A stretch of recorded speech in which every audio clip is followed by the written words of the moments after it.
Vamos a seguir en la parte donde nos quedamos la vez anterior que estuvimos aquí en teología. Acompáñame a leer una vez más, ¿verdad? Que estamos hablando de la preexistencia de Cristo. Acompáñame a leer Colosenses, capítulo 1, que es el versículo base que hemos tomado. Colosenses capítulo 1, versículo número 15, vamos a leer una vez más hasta el 17. Amén. Esa es la base que hemos tomado para explicar estos 10 puntos en los que hemos estado. Llevamos 5. Hoy, si Dios lo permite, vamos a terminar los otros 5 de los 10 puntos acerca de la preexistencia de Cristo. Claro que los podríamos resumir en menos o incluso pudiéramos extenderlos a más, pero nosotros lo vamos a hacer así de manera más genérica, 10 puntos para la preexistencia. ¿Okay? Colosenses capítulo 1, versículo 15, vamos a leer ahí, dice así.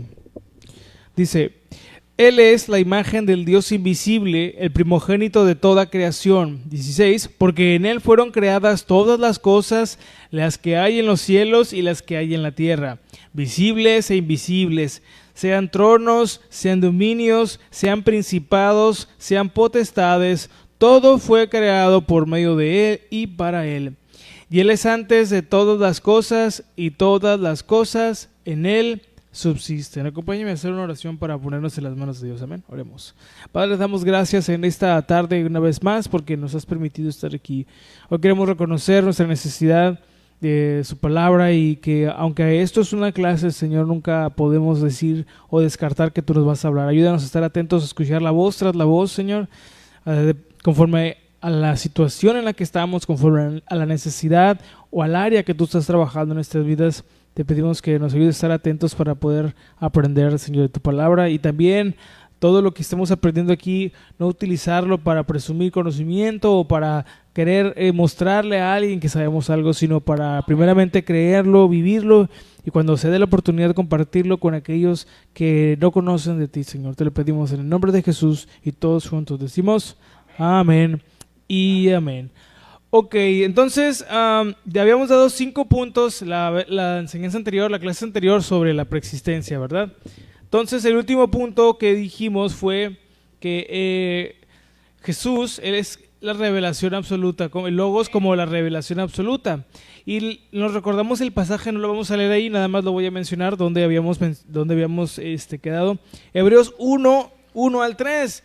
Donde leímos que Dios, habiendo hablado en otros tiempos por los profetas, dice Hebreos, en estos últimos días nos ha hablado por medio del Hijo, quien es el resplandor de su gloria y la imagen misma de su sustancia. ¿Qué significa esto? Bueno, esto implica que nuestro Señor Jesús, como también se lo conoce el Verbo, no solo transmite la información de Dios o información divina, sino que Él mismo es la autoexpresión perfecta de Dios, ¿ok? Él es la revelación más elevada que hay de Dios, porque claro, pues Él es Dios. Como imagen exacta, según el original que leímos aquí, el Hijo revela lo que es invisible, ya leímos Colosenses, ¿no? En contraste con revelaciones parciales u otras revelaciones parciales del Antiguo Testamento, o cosas que eran simbólicas, que apuntaban o que mostraban partes, ¿verdad? Mostraban ciertas cosas de la naturaleza de Dios. En contraste con esas cosas, Cristo es la revelación plena y definitiva, superior a los ángeles. Y en toda la tradición, ¿verdad?, que encontramos o que se encuentra en la filosofía de los griegos, especialmente en el neoplatonismo, el logos era una meditación entre el uno y el mundo, lo que ellos definían de esta manera. Sin embargo, para nosotros, los cristianos, el logos, es decir, Jesús, es una persona divina, no una abstracción. No es solamente una parte, ¿verdad?, de la imagen de Dios. Él es la imagen del Dios invisible, y no hay nada que se compare, ¿verdad?, a nuestro Señor Jesús. Entonces Dios mismo, de una manera ya más resumida, vino a mostrarse, vino a revelarse en la persona de Jesús, y bueno, nuestro Señor Jesús lo hace en todas sus obras, ¿ok? Ahora, ¿cuál es y hablamos, el último punto fue que tiene una relación con el Padre, hablamos de una consustancialidad. Nuestro Señor Jesús decimos que es consustancial al Padre. Afirmamos que comparten la misma esencia divina, aunque se distinguen personalmente. Esta afirmación central en el credo niceno refuta la idea de que el Hijo sea una sustancia inferior o diferente. Recordemos que en un punto de la historia hubo quienes no creían que Jesús es Dios. Entonces interpretaron o malinterpretaron algunos versículos, ¿verdad?, de la Biblia, de los escritos que ya estaban, llegaron a conclusiones equivocadas y empezaron a difundir esas ideas. Pero en el concilio de Nicea, en el 325, una de las que más se destacó, que fue el arrianismo, fue condenada como herejía, que creía que Jesús no es Dios, que decía que Jesús era un hombre. Pero bueno, la iglesia no aceptó esto. En cambio, pues bueno, nosotros creemos que nuestro Señor Jesús es Dios, porque la frase en Juan 1.1 dice: el verbo era con Dios, alude a esta comunión eterna. La consustancialidad también implica que el Hijo posee todos los atributos divinos. Cuando hablamos de la divinidad de Jesús, dijimos que Él poseía todos y posee todos los atributos divinos: eternidad, omnipotencia, santidad, etcétera. En Él están. Nada más que Él vino a hacer una obra en específico. Cuando leemos en Filipenses que se despojó a sí mismo, no quiere decir que se despojó de su naturaleza divina, o sea, que dejó de ser Dios. No es lo que quiere decir ese versículo. Ya dijimos y aclaramos que lo que quiere decir esa frase es que no utilizó el poder que tiene como ser divino, ¿verdad?, para hacer un uso incorrecto o limitar. No, simplemente Él usó lo que tenía que usar e hizo lo que tenía que hacer, pero Él era y es omnisciente, eterno y santo, porque Él nunca pecó. Solamente que limitó su poder para hacer lo que tenía que hacer, porque su cuerpo se cansó. Es decir, Él no usó su poder divino para que su cuerpo no se cansara, porque leemos que Jesús se cansó, tuvo sed, tuvo hambre. A eso se refiere la frase cuando dice se despojó así de sí mismo. Bueno, porque no usó su poder para no cansarse ni para no sufrir. ¿Me explico? Que pudo haberlo hecho, pero no lo hizo. Ahora, en la historia doctrinal, la expresión, una palabra en griego que es homoousios, fue polémica, pero se convirtió en una palabra muy importante para la doctrina de la Trinidad frente a posiciones que no estaban de acuerdo. Entonces, esto fue lo último que dijimos respecto a la enseñanza pasada con la consustancialidad, ¿verdad?, con el Padre. Ahora, el sexto punto, ¿qué es? Bueno, vamos a hablar un poquito del engendramiento eterno. Decimos que el Hijo es eternamente engendrado del Padre, no creado, ¿ok? Porque está la idea o la mala interpretación de que algunas corrientes, ¿verdad?, del cristianismo o específicamente del protestantismo creen que nuestro Señor Jesús fue creado, pero no es así. La Biblia jamás enseña esto y la iglesia a lo largo de la historia nunca ha creído que Jesús fue creado, que en un punto Dios el Padre creó a Jesús el Hijo. Eso no existe, no hay ninguna evidencia de que eso se crea y tampoco la Biblia lo avala.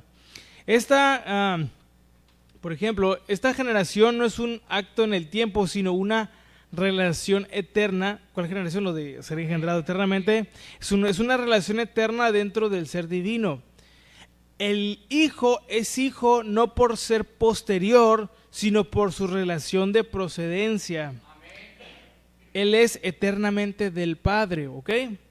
Así no existe un antes o después entre el Padre y el Hijo. La diferencia no está en quién fue primero o quién fue después, sino en la posición que tienen en cuanto a su función. ¿Me explico? No es que primero, ¿verdad?, haya sido el Padre y después se le ocurrió a Dios hacer el Hijo. No, siempre han existido, pero cada quien, ¿verdad?, con su función, con su manera de manifestarse. Como lo expresa Hilario de Poitiers, el engendramiento no es en el tiempo. Es algo muy interesante, es algo muy profundo, pero fíjense, él decía, el engendramiento no es en el tiempo, sino en la eternidad. Esta doctrina protege tanto la divinidad plena del Hijo como su distinción personal respecto al Padre. Es la única distinción que hay entre las personas de la Trinidad, la distinción personal de su posición, de su función, de la obra que cada uno hace. pero no que uno haya sido primero que el otro, ¿verdad? No que se estén peleando por un lugar, no.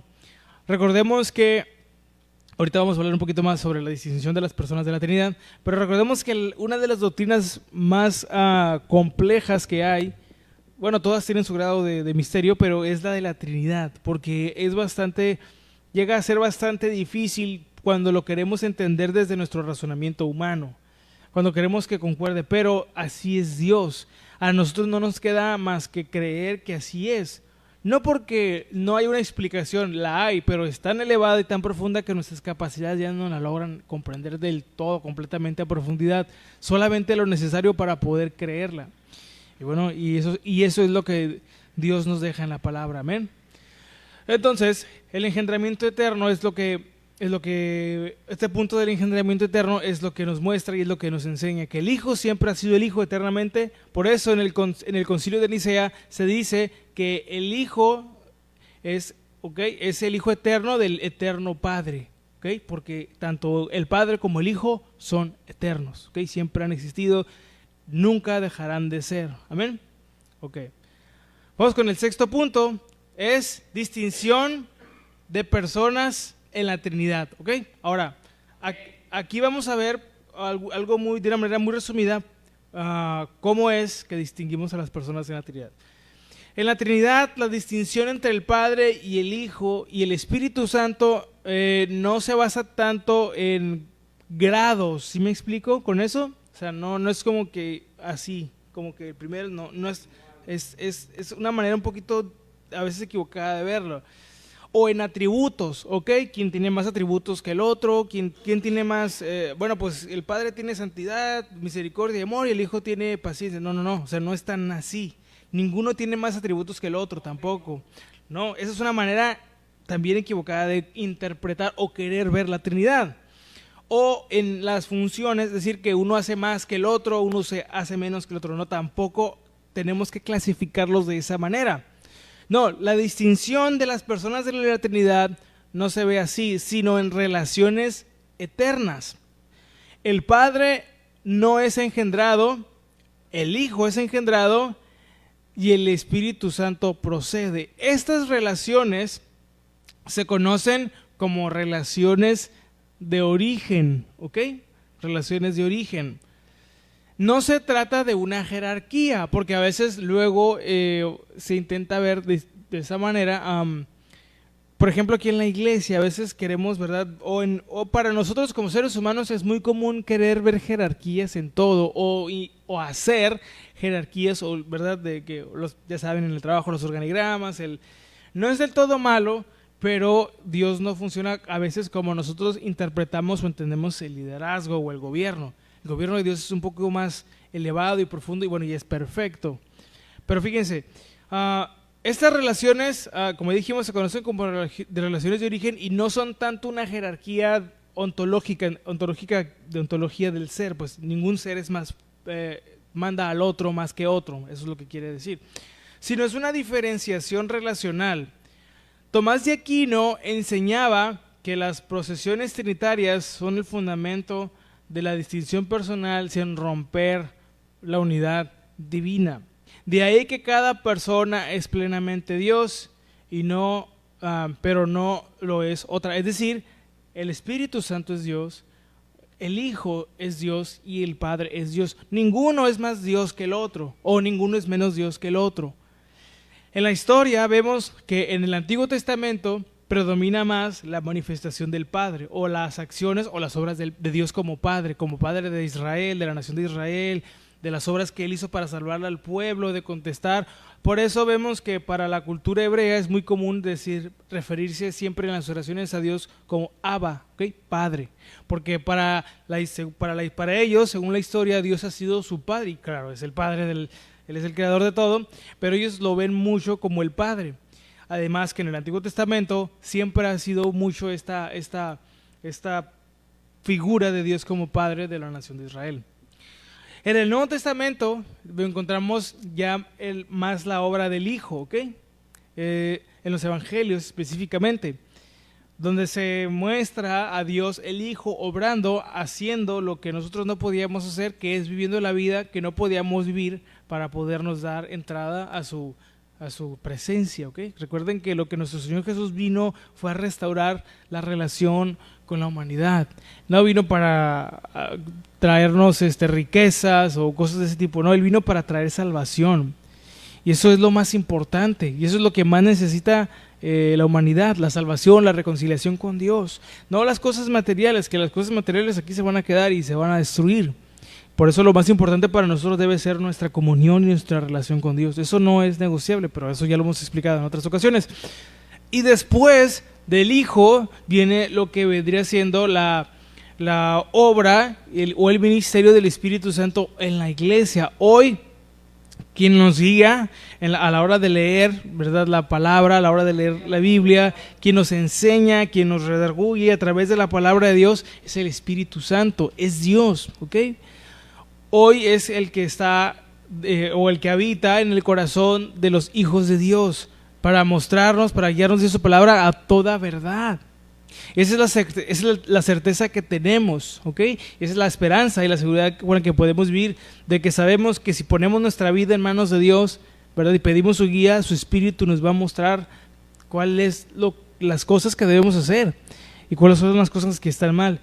El problema es que a veces esperamos que Dios haga las cosas que queremos o las cosas que a nosotros nos gustaría como fueran, pero tenemos que recordar que nuestra vida y nuestra manera de pensar se tiene que amoldar a lo que dice y enseña la palabra de Dios. No esperar que Dios cambie su forma de ser para complacernos. Dios no hace eso. Es una manera a veces muy humana de ver a Dios, porque o humanizamos mucho a Dios, porque decimos, no, yo sí le pido a Dios, Dios me da todo lo que le pido. Pero yo pregunto, ¿se acuerdan? A veces hemos hecho la pregunta esta a los papás: ¿usted le daría todo a su hijo? Lo que le pidiera, ¿se lo daría? Pues claro que no. Dios no nos va a dar todo lo que le pidamos. Nos va a conceder lo necesario y lo que sea conforme a su voluntad también. Y también nos va a preparar para poder recibir las cosas que Él quiere darnos. El problema es que en ese proceso de prepararnos, nuestra fe se va a estirar. Pero ese proceso es fuerte, es doloroso. A veces es por medio de una pérdida, a veces es por medio de una enfermedad, a veces es por muchas razones. Pero siempre Dios tiene un propósito y tiene un plan detrás de todo eso.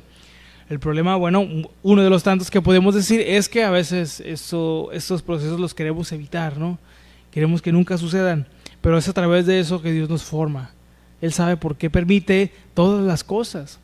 Él sabe por qué suceden. A nosotros nos toca creer y confiar en que hay un propósito, pero al mismo tiempo estar atentos a lo que Dios nos quiere enseñar.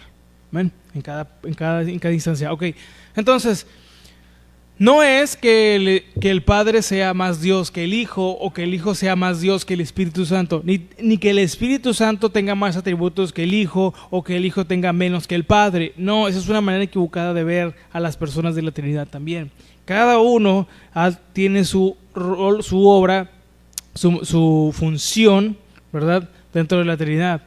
Entonces el Espíritu Santo nos guía, nos redarguye, ¿verdad? El Hijo vino para salvarnos, ¿verdad? Él es nuestro Señor, y regresará un día con poder, lo veremos. Y el Padre, Él es el creador de todo, ¿verdad?, a quien sea toda la alabanza y a quien le rendimos toda nuestra adoración, ¿ok? Pero no es que uno sea más que el otro, ¿ok? No hay esa distinción, no de esa manera. Ahora vamos al octavo punto, que es la unidad indivisible de la deidad, ¿ok? A pesar de las distinciones personales, la Trinidad, o sea, que hay esas distinciones de persona, de que el Padre, del Hijo y el Espíritu Santo, la Trinidad es una esencia, ¿ok? Eso significa que el Hijo es de la misma esencia que el Padre y lo mismo, ¿verdad? Y el Espíritu Santo igual. No hay tres dioses, ¿ok? Porque luego esta es otra manera equivocada de entender la Trinidad. A lo mejor le han dicho, a lo mejor le han preguntado, es que ustedes los cristianos creen en tres dioses, en el Hijo, en el Padre y en el Espíritu. No son tres dioses, ¿ok? Es un solo Dios en tres personas. Y esto es difícil de comprender porque nuestra mente a veces, ¿verdad?, no alcanza, pero la palabra de Dios es clara. Esta unidad es tal que Jesús puede decir acompáñame a leer Juan capítulo 10, versículo 30. Fíjese lo que dijo nuestro Señor Jesús ahí. Si no fuese así, Jesús no nos hubiera dicho no hubieran quedado estas palabras ahí, pero fíjense lo que dijo él ahí. Juan capítulo 10, versículo 30. Yo y el Padre, ¿qué dijo? Uno somos. Uno somos. Y bueno, ya sabemos lo que viene después, lo quisieron apedrear, pero ¿saben por qué? Porque él se estaba haciendo igual a Dios, porque era Dios y es Dios. Por eso se molestaron los que lo escucharon en ese momento. Entonces Jesús puede decir esto: yo y el Padre uno somos. ¿Por qué? Porque son el mismo. Esta unidad no es una unidad que es simplemente moral o de voluntad, sino una unidad a nivel de ser, ¿ok? Y de existencia. Los concilios ecuménicos enfatizaron esta indivisibilidad, o sea, que no se puede dividir, como respuesta a herejías triteístas que decían que eran tres dioses. ¿Qué quiere decir triteísta? Tres dioses, o una creencia en tres dioses. Esta unidad garantiza que cualquier acción externa de Dios, creación, redención, santificación, es obra de el Dios Trino en comunión. ¿Ok? El Espíritu Santo es el que nos capacita, ¿se acuerdan? A través de la palabra que nos reguía. Bueno, es Dios haciéndolo. No es otro Dios, es Dios, o sea, el Espíritu o Dios Espíritu haciéndolo, ¿ok? El que nos muestra el amor, ¿verdad? Sacrificial en su vida es Dios el Hijo, cómo Él amó, perdonó y cómo Él, ¿verdad?, estuvo ahí para sus discípulos, etcétera, ¿ok? Entonces, los tres son Dios y no se dividen, no se pueden dividir, o sea, no están, ¿verdad? No podemos separarlos, los tres actúan, ¿verdad? Y son un solo Dios, nada más que en tres personas. Eso está difícil de entender porque no vemos mucho esto, pero si somos observadores, hay mucho de esto en la naturaleza. Por ejemplo, para crear el fuego se requieren de tres cosas, ¿sí sabía? Oxígeno, combustible, y la otra, se me va aquí el oxígeno, combustible. Bueno, se la debo la otra, son tres. Pero sin ninguna de estas no se puede crear el fuego, ¿ok? Se necesita estas tres para poder crear. Si la una de la otra no está, no se puede crear el fuego. Son tres elementos que son necesarios. De la misma manera, ¿ok? Nosotros somos espíritu, alma y cuerpo, ¿ok? Todo este conjunto somos nosotros, no por separado, sino todo junto, ¿verdad? Eso es lo que somos. Entonces, de esta manera está unida en esta perfecta comunión lo que es la Trinidad. No están separadas, ¿ok? Bueno, vamos con el 9º punto. Es la inhabitación mutua, ¿ok? A esto también se lo conoce como pericoresis, ¿ok? Pericoresis. Describe la mutua inmanencia de las personas divinas. El Padre está en el Hijo en el Padre y ambos en el Espíritu, ¿ok? Esta habitación, o sea, esta inhabitación mutua, ¿ok? Que ellos habitan en ellos mismos, ¿ok? Es lo que de alguna manera más sencilla quiere decir. Esta comunión interna no diluye la distinción personal, ¿ok? Sino que la celebra en una unidad de perfecto amor, ¿ok? O de amor perfecta. Vamos a leer Juan capítulo 14, versículos 10 al 11. Juan capítulo 10, fíjese lo que dice ahí, capítulo 14, perdón, Juan 14, fíjese lo que dice ahí, versículos 10 y 11.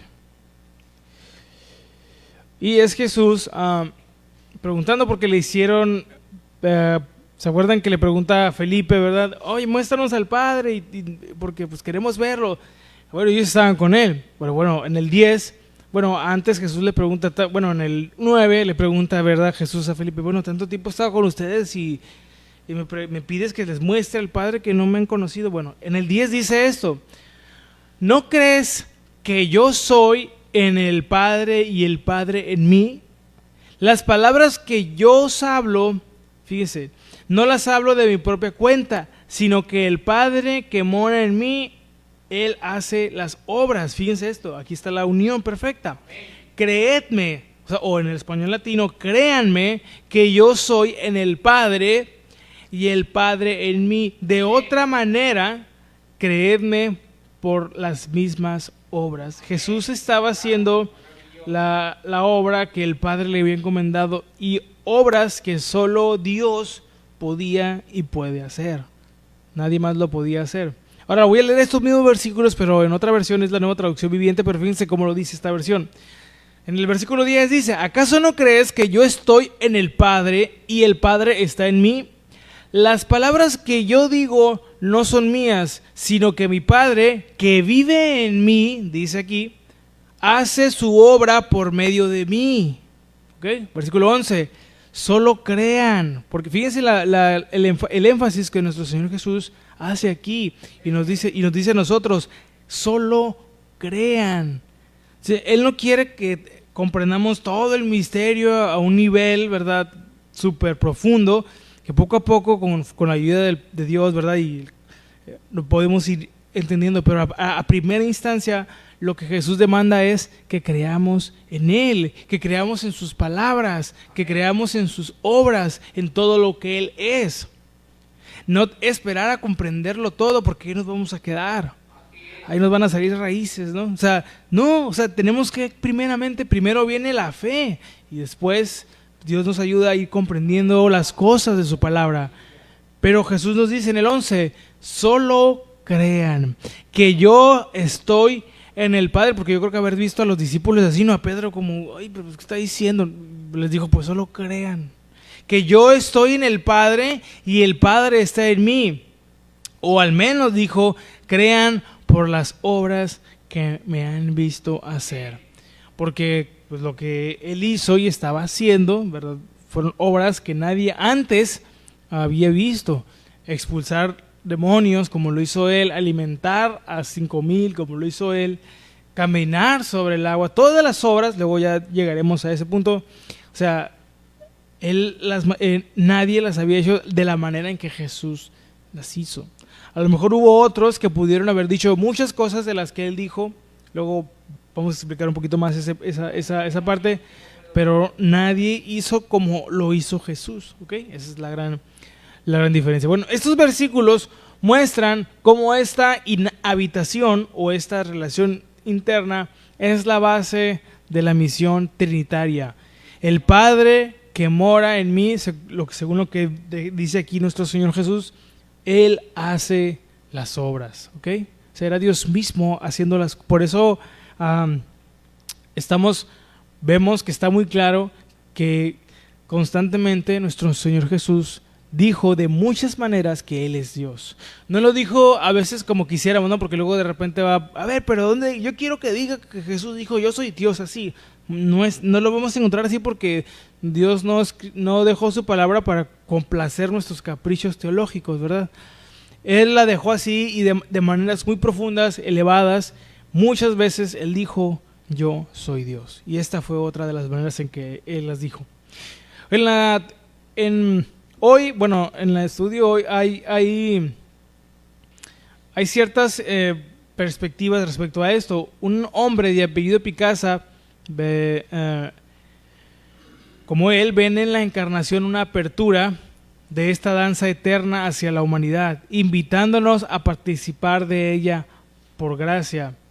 Otro hombre, ¿verdad?, de apellido Milos, un teólogo, resalta cómo esta inhabitación, ¿verdad?, trinitaria fundamenta la unidad eclesial y la comunión cristiana. Que exista la Trinidad, en pocas palabras, que el Padre, el Hijo y el Espíritu Santo habiten en una comunión perfecta, nos enseña y nos muestra que nosotros como la iglesia debemos hacerlo y buscar hacerlo de la manera que ellos lo hacen, porque somos el cuerpo de Cristo. Amén. Nunca debemos nosotros buscar como iglesia, como cristianos, resaltar por encima de alguien o buscar ser más vistos que algún otro hermano, tampoco. Nunca debemos considerar menos adentro de la iglesia, menos a alguien o más a alguien que otro, jamás.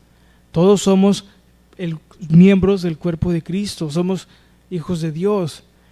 Debemos amarnos y buscar que nuestra comunión como hermanos, que nuestros lazos como hermanos, que nuestra unión, sean vínculos que sean valiosos y que los cuidemos. En el mundo, ¿cómo eran nuestras amistades? ¿Verdad? De que los usábamos porque o tenía dinero o porque me caía bien, porque me llevaba para allá y tal. Pero en Cristo ya no es así. Nuestros vínculos como hermanos deben ser importantes y valiosos, debemos cuidarlos, debemos fortalecerlos, también nutrirlos.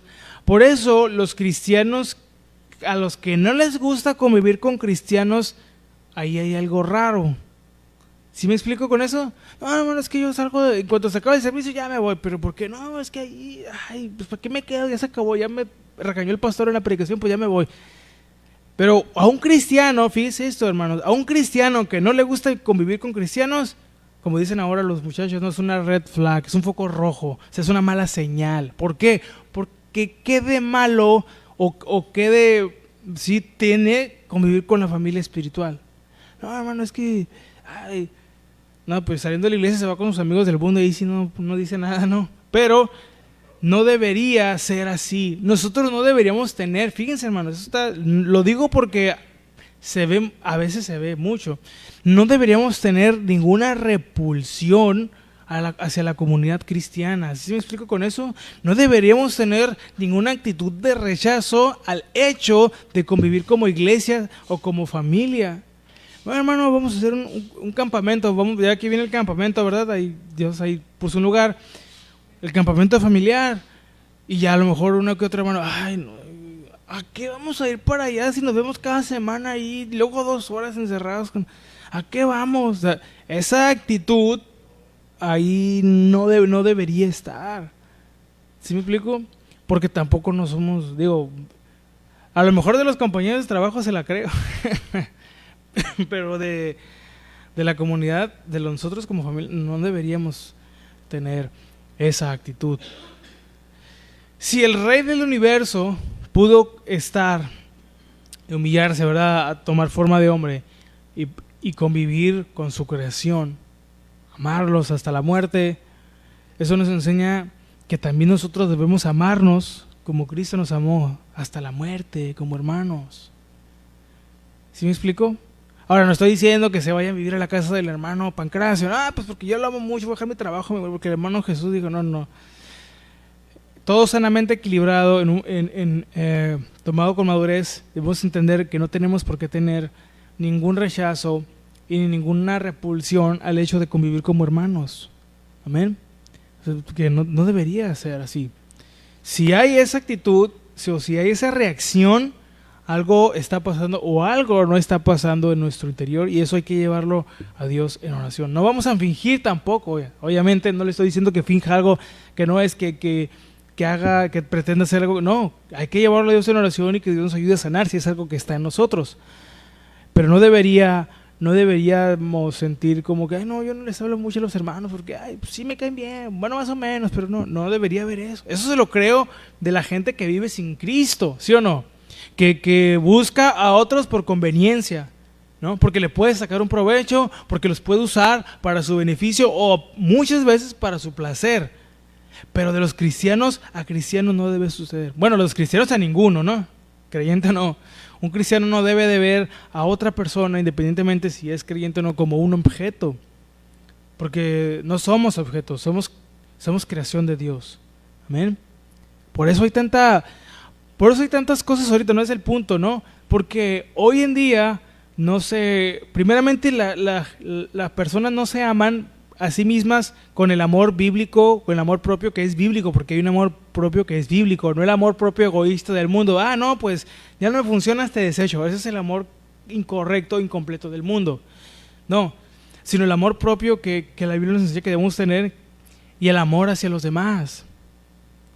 Porque hoy no se aman a sí mismos. Hoy aman sus gustos, hoy aman sus cosas, ¿no? Su espacio, su tiempo. Pero no se aman a sí mismos como Dios nos enseña, y no aman a los demás. Viven odiando su trabajo, sus familias, su existencia. Hacen las cosas porque tienen que hacerlas, porque si no, pues les va. Hay todo un tema ahí, pero bueno, nosotros como cristianos no debemos vernos así, hermanos. No debe ser causa de amargura saludar a un hermano, ayudarnos. ¿Me explico? Jamás. Pero bueno, ya eso es lo que nos enseña que el Padre, el Hijo y el Espíritu Santo vivan en esta perfecta comunión, porque Él quiere que aprendamos a vivir en esa comunión. La de Él es perfecta. Aunque nosotros somos seres humanos, podemos todos los días vivir, proponernos a que así sea. Amén. Bueno. Y el número 10, implicación eclesial y salvífica. La preexistencia y divinidad del Hijo no son meras abstracciones dogmáticas. ¿Qué significa esto? Tienen una implicación vital para la fe y para la salvación. Cristo, como el Verbo eterno, es el puente entre Dios y la humanidad. ¿Se acuerdan? Como dice Primera de Juan, capítulo 2, vamos a leer ahí. Primera de Juan, capítulo 2, versículo 23. Acompáñame a leer ahí. Primera de Juan, capítulo 2, versículo 23. Dice, Primera de Juan 2, 23. Bueno, lo voy a leer en la Reina Valera, porque lo tengo en otra versión. Dice así. Todo aquel que niega al Hijo, todo aquel que niega al Hijo tampoco tiene al Padre.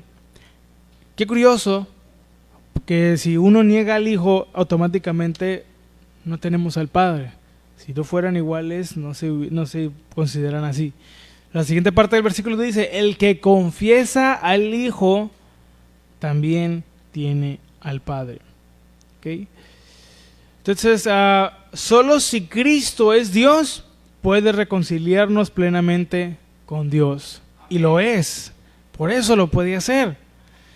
La iglesia, nosotros, como cuerpo de Cristo, es el lugar donde se hace presente esta comunión trinitaria, extendida en la historia, ¿verdad?, por el Espíritu Santo. Rechazar la divinidad del Hijo es, por tanto, romper con la unión o la conexión con la vida divina misma.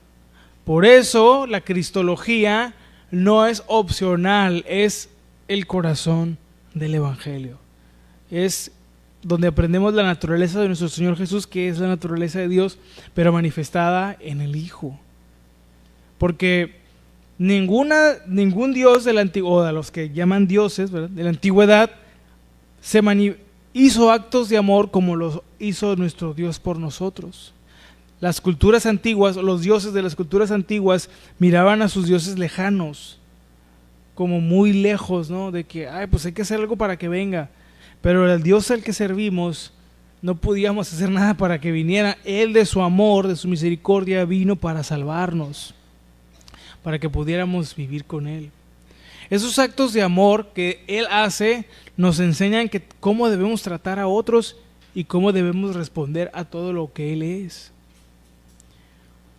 De esta manera aprendemos entonces que nosotros como la iglesia tenemos fíjense, esta es una de las grandes responsabilidades que tenemos como la iglesia, no de tener templos bonitos, que no tiene nada de malo, ¿verdad?, tener un lugar y tal, pero no es la prioridad, ¿no? No de tener esos templos muy bonitos, ¿no?, o las cosas materiales perfectas, o los mejores vestidos, ¿no?, sino más bien reflejar el amor de Dios en nuestras vidas, el carácter de Dios en nuestras vidas todos los días. La misión de la iglesia es eso, llevar el Evangelio todos los días al mundo que vive en amargura, en dolor, en todo eso, en las prisiones del pecado. ¿Cómo podemos decir, pues soy cristiano? Hoy ser cristiano para muchos es una etiqueta nada más, de moda, o como un estado casi que civil, ¿no? Pues yo voy a una iglesia y tal, pero no lo ven como lo que debe ser. La iglesia no es, tristemente, para muchos, la iglesia se convierte en un amuleto. Yo voy a la iglesia para que me vaya bien. No, hermano, no venimos para que nos vaya bien, ¿no? Cómprese un talismán si quiere, le va a ir peor, ¿no? Pero pues ahí esté. No venimos a la iglesia para que nos vaya bien. Yo no diezmo para que me vaya bien. Yo no oro para que Dios me abra todas las puertas, yo no leo la Biblia para que todo se me resuelva. No, es una manera equivocada de ver las cosas. Todos esos actos son actos de adoración a Dios por amor a Dios, independientemente de si recibo algo. Porque ¿qué más le vamos a pedir a Dios si ya nos dio la eternidad con Él? ¿Qué más yo le voy a pedir a Dios? No, bueno, mira, Señor, pues ya tengo mi iPad, ya tengo mi guitarra, pues ahora pues un carrito, ¿no? A ver, así me motivo más a llegar más temprano a la iglesia. Hermano, pues si Dios no es tianguis, ¿verdad? No, es una manera equivocada de ver a Dios y de ver a la iglesia. Ahora, no, Dios no tiene problemas en darnos cosas buenas, Dios nos prospera, Dios nos ayuda porque Dios es bueno. Pero verlo así es una manera equivocada de hacerlo. Hermano, ¿tú por qué vas a la iglesia? Ay, pues que si no voy me va a caer una plaga. Eso no es amor a Dios. Eso no es compromiso con el evangelio. Ay, hermano, nunca te he visto que falta. No, si falta un día, capaz que me corran del trabajo y Dios me guarde la hora, ¿no? No, hermano, eso tampoco. Estamos aquí por todo lo que Dios es para nosotros. Y la pregunta aquí es prácticamente cantada, ¿no? ¿Y quién es Dios para usted? ¿Quién es Dios para mí? No, pues pues siempre que le pido me da, bueno, qué bueno, ¿no? Pero si un día Dios nos dice que no, o si Dios nos dice, espérate, primero cambia y luego ya vienes. En fin, hermanos, esto ya se convirtió en una predicación, ya le miré la cara, pero bueno, es una manera equivocada de ver a la iglesia, o lo que debe ser la iglesia y a Dios y a su palabra. Yo no tengo la Biblia en mi casa para que espante los malos espíritus, no es para eso, hermanos. Yo necesito la palabra de Dios para ser alimentado, para ser formado, para que el carácter de Cristo sea formado en mi corazón, para que el trono de mi corazón siempre esté listo para recibir a su Rey ahí, que es Dios. No para que ganarme en la lotería, no es para eso. No es para eso. Pero bueno, muchos cristianos ven hacia Dios y ven así el hecho de venir a una iglesia. Como Simón, ¿se acuerdan? El mago quiso comprar, creyó que con su dinero podía hacerlo, pero me estaba entendiendo mal el poder de Dios y lo que es la iglesia. Otra pregunta buena sería aquí, ¿qué es la iglesia, hermano?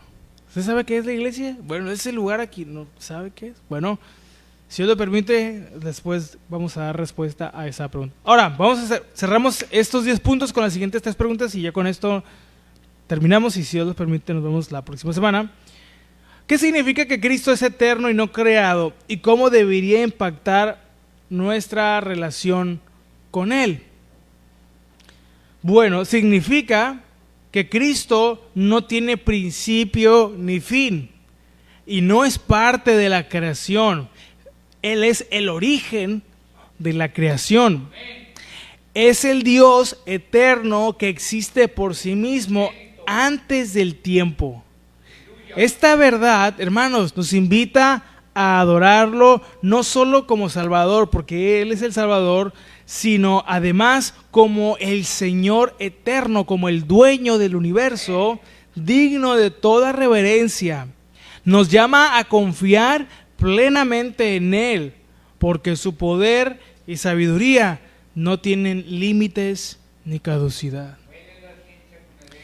Él es el creador, hermanos, y Él nos puede ayudar. Bueno, si creó el universo, ¿a poco no nos va a poder ayudar en nuestras situaciones? Si Cristo es eterno, entonces su amor, su palabra y su poder son inmutables.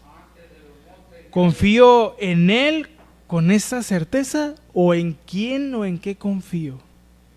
¿Verdad? ¿Qué más? Bueno, ¿por qué? Otra pregunta que pudiéramos hacer, ¿por qué es esencial afirmar que el verbo era Dios y no simplemente como Dios? Porque aquí hay un debate a veces con ese versículo, ya lo explicamos, que algunas versiones lo traducen mal. Pero ¿por qué es esencial afirmar que el verbo era Dios y no simplemente como Dios? Porque si el verbo no es verdaderamente Dios, entonces no puede revelarnos plenamente al Padre, ni salvarnos de manera definitiva. ¿Okay? No pudiera hacerlo. Afirmar que el verbo es Dios garantiza que nuestra fe no está puesta en un simple mensajero, sino en Dios mismo hecho carne. Él, o sea, es el fundamento de nuestra redención y de la comunión con el Padre. Por eso podemos descansar que si hemos recibido el perdón de Dios, ¿verdad? Pues verdaderamente hemos sido perdonados y podemos disfrutar de su comunión, de su presencia en nuestras vidas. Si Jesús es verdaderamente Dios, es una pregunta que me pudiera hacer o que cada uno nos pudiéramos hacer. ¿Cómo estoy respondiendo a su autoridad? ¿Cómo estoy respondiendo a su santidad? ¿Cómo estoy respondiendo a su amor? Es que Dios conoce mi corazón. Pues yo tuviera mucho cuidado de decir esa frase, hermano. ¿Sabe por qué? Porque quiere decir que a Él no lo podemos engañar con nada. A mí me puede decir, o yo le puedo decir, hermano, el otro día andaba caminando sobre el agua, pero a Dios no le podemos mentir. Bueno, no lo podemos engañar. Él sabe si estamos aquí con la motivación correcta, con el corazón correcto, o para que no nos regañe el pastor, ¿verdad? Él sabe, hermanos. Él sabe. Yo soy un hombre, hermano, ¿verdad? Pero Dios es Dios y Él sabe qué tan genuinos somos cuando estamos aquí y cuando no estamos aquí. Amén. Que eso es lo más importante, porque aquí todos somos cristianos, ¿verdad? Pero allá afuera, ¿no? Allá es donde vamos a demostrar. Allá en las calles, allá es donde vamos a ver si somos o no. Y número 3, ¿qué implicaciones entonces tiene para nosotros como la iglesia el hecho de que Jesús, Él es el Hijo eternamente y Él habita eternamente con el Padre o en el Padre y nosotros en Él? ¿Okay? Fíjese esto. ¿Qué es lo que implica todo esto? Bueno, significa, hermanos, que la vida cristiana no es solo una obediencia externa, porque miren, muchos hacen lo mismo que nosotros, acciones, ¿sí o no? Buenas acciones, ¿verdad? Acciones honestas también, ¿verdad? Hay gente que tiene muy buena educación y que no son creyentes, hasta vergüenza me da a veces de juntarme con esa gente, ¿no? Pero no, la vida cristiana no es solo una obediencia externa, sino una participación real en la vida divina, participando de la naturaleza divina, ¿ok? La iglesia es llamada a vivir en unidad, en amor y santidad, como reflejo de la comunión que hay en la Trinidad, ¿ok? En Cristo entramos en esa comunión viva entre el Padre, el Hijo y el Espíritu. Por eso una vez dijimos que ¿sabe cuál es la diferencia entre la educación y la hipocresía? Dijimos, yo creo en Dios por amor, si entregamos nuestra vida por amor, si diezmamos, si oramos, si leemos, porque para Dios nosotros es importante, o lo hacemos para callar nuestra conciencia. Eso Dios lo sabe. Ya no leí la Biblia en todo el mes, ahorita me voy a entrar 10 capítulos ya para que el Espíritu Santo no me regañe. Bueno, yo no sé, hermano. Yo no puedo decir, yo no puedo burlar a Dios. ¿Me explico con eso? O sea, Dios sabe si realmente me interesa hacerlo. Hermano, es que llego bien cansado. Hermano, yo no soy el juez, ¿verdad? A mí usted me puede decir y yo puedo orar por usted si quiere, hermano, pues que el Señor le dé la fuerza cuando vaya a leer, ¿verdad? Que apague la tele, apague todo, apague la refri para que se ponga a leer. Pero Dios sabe si de verdad es importante para nosotros todas esas cosas que tenemos que hacer y dar para Él. Bueno, pues daban 2 días, pues lo repongo el fin de semana. Bueno, pues yo no sé, hermano, yo no creo que Dios se moleste. No se trata el hecho de leerlo, no creo que sí me estoy explicando con el punto, sino de que si es importante para mí, me voy a dar el tiempo y el espacio para dedicarlo a Él. Ya lo demás, hermano, Si Dios a usted le hace válido esa excusa, yo no le digo nada. Bueno, nunca le diría nada, ¿no? Pero a menos yo no le puedo ofrecer alguna excusa al Señor. Yo no le puedo decir, ay, Señor, no. Bueno, para mí, no, yo no tengo excusas. Si yo no hago algo o si yo no soy obediente, lo único que me queda es reconocer, fui desobediente. Pero no puedo tratar de justificarme, porque verdaderamente Jesús lo vale todo. A menos eso debería estar muy asentado en nuestro corazón. Jesús vale todo nuestro tiempo, toda nuestra fuerza, todas nuestras capacidades, todo nuestro espacio, toda nuestra vida, porque costamos su sangre. Yo creo que Él lo merece, ¿sí o no?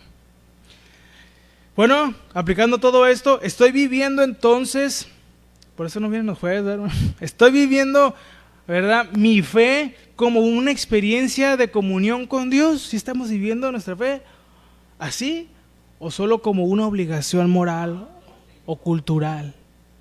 Pues yo vengo pues porque dicen que si entra uno aquí a la iglesia como que se siente otro ambiente, otra vibra. Tranquilo, hermano, aquí no es la casa de Walter Mercado. O sea, no, ¿por qué lo hacemos? ¿Sí me explico?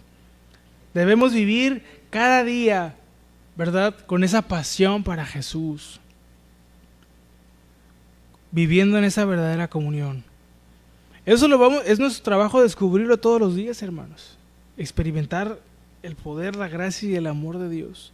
Pero eso no viene porque, pues como yo nací en una luna llena, pues ya Dios un día me va a revelar algo. No, eso es, todos los días lo tenemos que trabajar.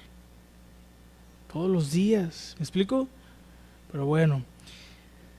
Hasta aquí, hermanos, vamos a dejar. Estos fueron 10 puntos en los que resumimos por qué creemos en la preexistencia de Cristo. Si Dios permite, en la próxima sesión de Cristología vamos a empezar a hablar de la vida y obra de nuestro Señor Jesucristo y todo lo que aprendemos en su vida, de sus obras, de sus respuestas. Porque acuérdense que a nuestro Señor Jesús le preguntaron de todo, ¿no?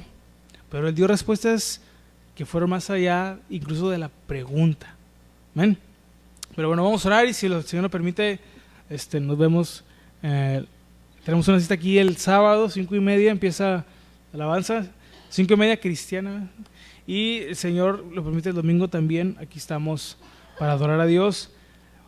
Estamos orando, acuérdense, hermanos, por el fin de semana, porque acuérdense que es el día donde más tenemos actividad aquí en la iglesia y siempre va a haber algo que se va a levantar para impedir que estemos aquí. De todo tipo y de todas formas. Lo más peligroso es lo que surge desde adentro. El que no quiero venir, la carne, porque va a haber cosas externas, pero cuidemos de que, por lo menos en el interior, no brote nada que nos gane para no estar aquí. Amén. Vamos a orar. Padre, damos gracias en esta hermosa noche ya por tu amor y tu misericordia y por tu palabra, que siempre tú nos dices la verdad. No hay ocasión en la que no vayamos a tu palabra y que tú no nos digas la verdad. Siempre podemos recibir esas palabras eternas y verdaderas, fieles y verdaderas, como decía el apóstol Juan. Gracias por todo hasta este momento. Te pedimos que lo que hoy nos has concedido retener, tal vez no nos vamos a llevar toda la información, todo lo que se dijo.